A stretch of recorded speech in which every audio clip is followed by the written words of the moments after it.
मित्रों नमस्कार, स्वागत है एक बार फिर से आपका मेरे YouTube चैनल में जिसका नाम है हिंदुस्तान। तो मित्रों, जैसा कि मैंने कहा है कि मैं आपको प्रत्येक वीडियो में एक नया संदेश दूंगा और एक नई जागरूकता लाने की कोशिश करूंगा। तो मित्रों, इसी कड़ी में आज का मेरा विषय है पुरस्कार एक चिंतन। ये मेरे आज का टाइटल है।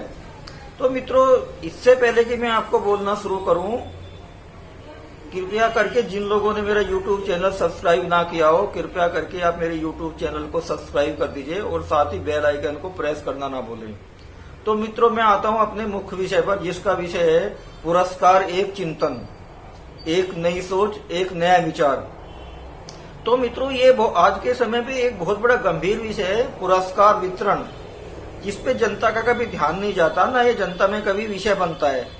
लेकिन मैं समझता हूं मित्रों, आज ये एक बहुत ही बड़ी गंभीर बीमारी हो गई है और इस पे हमें सोचने की आवश्यकता है। मैंने इस पे सोचा, मैंने इस पे पहले एक लेख भी लिखा था काफी 1 साल पहले, और चूंकि मैंने YouTube पे वीडियो बनाना शुरू कर दिया है, वीडियो के द्वारा संदेश देना शुरू कर दिया, तो मैं आज इस पे लगता है कि मेरे को इस पे बोलने का समय आ गया है। तो मैं समझता हूं आप तो इस वीडियो के द्वारा कुछ सोचने पे मजबूर होंगे ही। आने वाले समय में अगर ये वीडियो किसी सरकार या नेता के पास जाएगा तो वो भी इस पे जरूर विचार करेंगे भविष्य में। तो मित्रों, मेरा ये कहना है कि मैं सीधा सीधा अपने इस विषय पर आता हूं। मेरा ये कहना है कि ये जो पुरस्कार वितरण होता है, ये आज देश की जनता की टैक्स की कमाई पे एक बोझ बनकर रह गया है और ये व्यर्थ का है। ये पुरस्कार राशि जो दी जाती है वहां तक तो ठीक है, लेकिन उसके बदले में जो सुविधाएं दी जाती हैं, मुफ्त रेल यात्रा, मुफ्त बस यात्रा, मुफ्त ये वो मुफ्त वो मुफ्त, तो वो हमारी देश की जनता की कमाई, गाढ़ी कमाई और टैक्स पे एक तरह से डाका है या बोझ है। कैसे, उसके बारे में मैं अभी आपको बताना चाहूंगा कि जैसे कि अक्सर बड़े बड़ी हस्ती होती हैं, बहुत सारे क्षेत्रों में सरकार पुरस्कार देती है, जैसे फिल्म के क्षेत्र में देती है, साहित्य के क्षेत्र में देती है, और बहुत सारे जैसे कि पद्म श्री देती है, पद्म पुरस्कार देती है, भारत रत्न देती है, और बहुत सारी राज्य सरकारें जैसे उत्तर प्रदेश की सरकार है यश भारती सम्मान देती है। मतलब राज्य सरकारों के अपने पुरस्कार हैं, खेल पुरस्कार हैं, मतलब तमाम क्षेत्रों में पुरस्कार दिए जाते हैं। तो मित्रों, मैं पुरस्कार का विरोध नहीं करता। यदि किसी ने कला या गायन या अपने खेल के दम पे कुछ प्रतिभा दिखाई है तो उसको सम्मान मिलने का पूरा हक है, उसको मिलना चाहिए।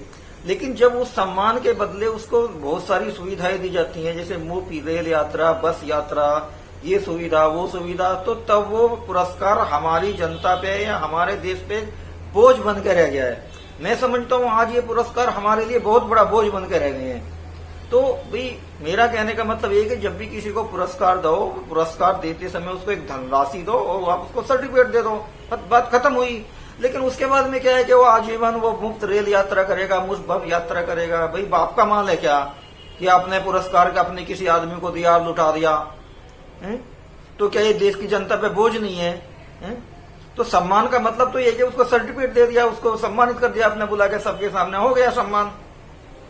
तो मेरा कहने का मतलब ये कि जैसे आजकल साहित्य के क्षेत्र में बहुत पुरस्कार दिया जा रहा है, साहित्य अकादमी पुरस्कार दे रही है और हर साल इस पे लाखों करोड़ों अरबों रुपए का जो भी है बजट है होता है।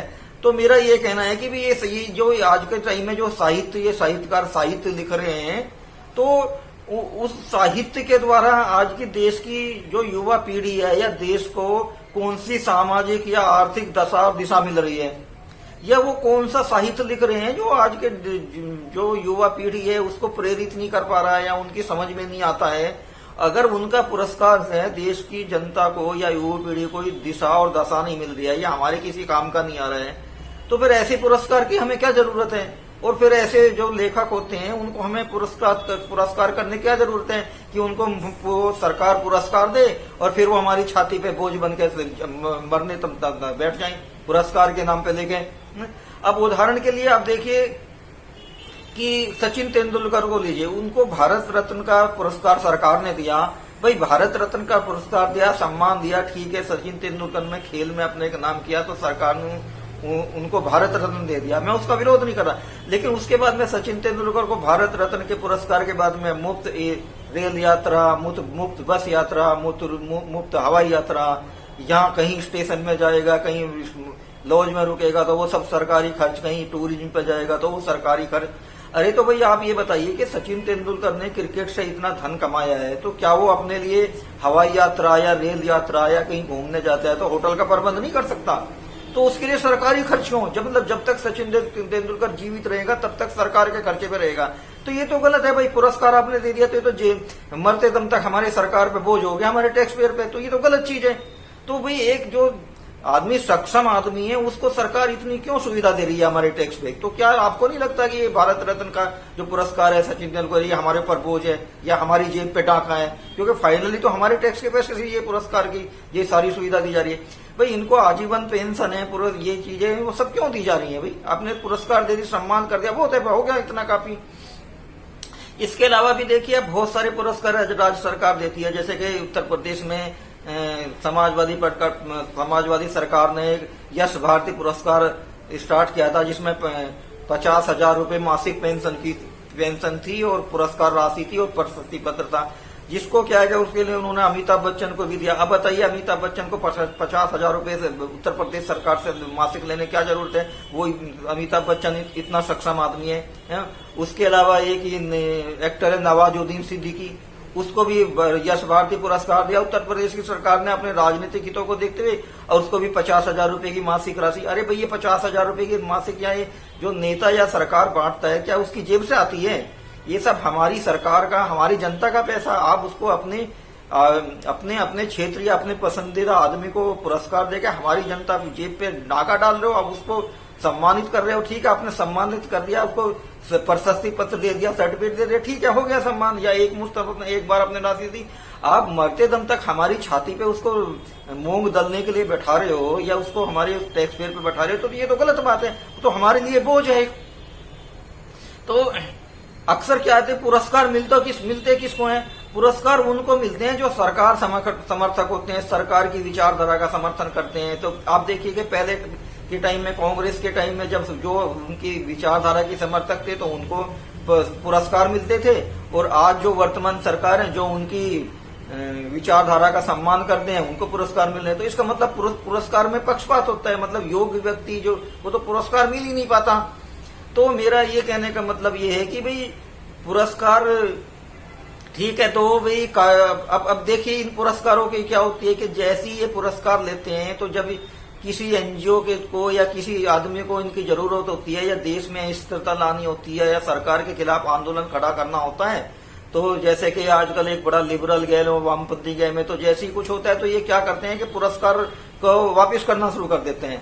अब उसमें खेल देखिए, ये पुरस्कार का जो सर्टिफिकेट होता है उसको तो वापस करते हैं, लेकिन जो उस पुरस्कार के थ्रू जो इनको पुरस्कार राशि मिलती है या उस पुरस्कार से जो उन्होंने मान सम्मान पाया है या जो उससे वो सुख सुविधा भोग रहे हैं उसको तो वापस नहीं करते ये। तो केवल खाली कागज का टुकड़ा वापस करने से क्या होता है? तो इनको पुरस्कार करने वालों को पाला जाता है कि जैसे हम किसी आदमी को पालते हैं कि ताकि समय आने पर वो हमारे लिए भोग सके। तो जैसी इनको जरूरत पड़ती है तो जिसने पुरस्कार दिया उसके सम्मान में अपने अवार्ड वापसी का नौटंकी करते हैं। कि जैसे हमारे देश में आजकल एक अवार्ड वापसी गैंग खड़ा हो गया है कि जैसी कोई अल्पसंख्यक के खिलाफ कोई घटना होती है, भले ही वो साजिश हो या ना हो, एक अफवाह मात्र पर वो पुरस्कार वापस करना शुरू कर देते हैं। और पिछले 6 साल में तो एक बहुत बड़ा प्रचलन चला है, फैशन चला है कि बस पुरस्कार वापस कर दिया। अरे भाई, जो तुमको पुरस्कार से तुमने सम्मान पाया, आपने जो धनराशि ली है, जो मान सम्मान पाया, उसको कैसे वापस करोगे? आपने केवल टुकड़ा ही तो वापस कर दिया, उससे आपकी सेहत पे क्या फर्क पड़ता है? यदि करना ही है तो जो आपने धनराशि ली है, जो आपने मान सम्मान पाया, जो पेंशन पाया, उसको ब्याज सहित वापस करिए, तब तो आपका माना जाए कि आपने पुरस्कार वापस कर दिया। तो मेरा कहने का मतलब ये है कि सरकार को अब ये पुरस्कारों के नाम पे, ये साहित्य के नाम पे, ये अभी पुरस्कार तो देना ठीक है, पुरस्कार का मैं विरोध नहीं कर रहा यदि किसी व्यक्ति ने अपने क्षेत्र में बढ़िया काम किया है, लेकिन पुरस्कार के बाद में उसे मासिक पेंशन, हवाई यात्रा, रेल यात्रा, बस यात्रा, होटल में रुकने की सुविधा, ये सब अब बंद करना चाहिए। और ये हमारी सरकार पे, टैक्स पे, जनता पे बोझ है। और मैं कहता हूं कि यदि कोई आदमी पुरस्कार लेके और देश के खिलाफ एजेंडा चलाता है तो हमारा देश अब ऐसे गद्दारों का बोझ और नहीं उठा सकता। ऐसे गद्दारों को पुरस्कार देना बंद करना चाहिए। और साहित्यकारों को भी से भी मेरा एक बार फिर, मैं साहित्यकारों पर भी निशाना साध रहा हूं कि कि भाई आप कौन सा ऐसा साहित्य लिख रहे हो जो देश की जनता की युवा पीढ़ी के किसी काम नहीं आ रहा, देश की जनता क्यों नहीं पढ़ रही है, या आपके पुरस्कार से देश की युवा पीढ़ी को कौन सी ऐसी दिशा मिल रही है। आप कहोगे कि भाई अगर कोई कहता है कि भाई आज की युवा जनता पुरस्कार मतलब जो है साहित्य की तरफ ध्यान ही देती, पढ़ना ही नहीं चाहती, तो भाई आप ऐसा साहित्य क्यों नहीं बनाते होगे जो आज की युवा पीढ़ी उसकी तरफ आकर्षित हो। इसका मतलब तो ये है कि आपकी रचना में, आपके साहित्य में कोई दम ही नहीं है। अरे जब आपकी साहित्य की रचना में दम होगा, वो अच्छा लगेगा, तभी तो युवा पीढ़ी उसको पढ़ेगी, तभी तो उससे कोई जागरूकता लेगी, कोई प्रेरणा लेगी।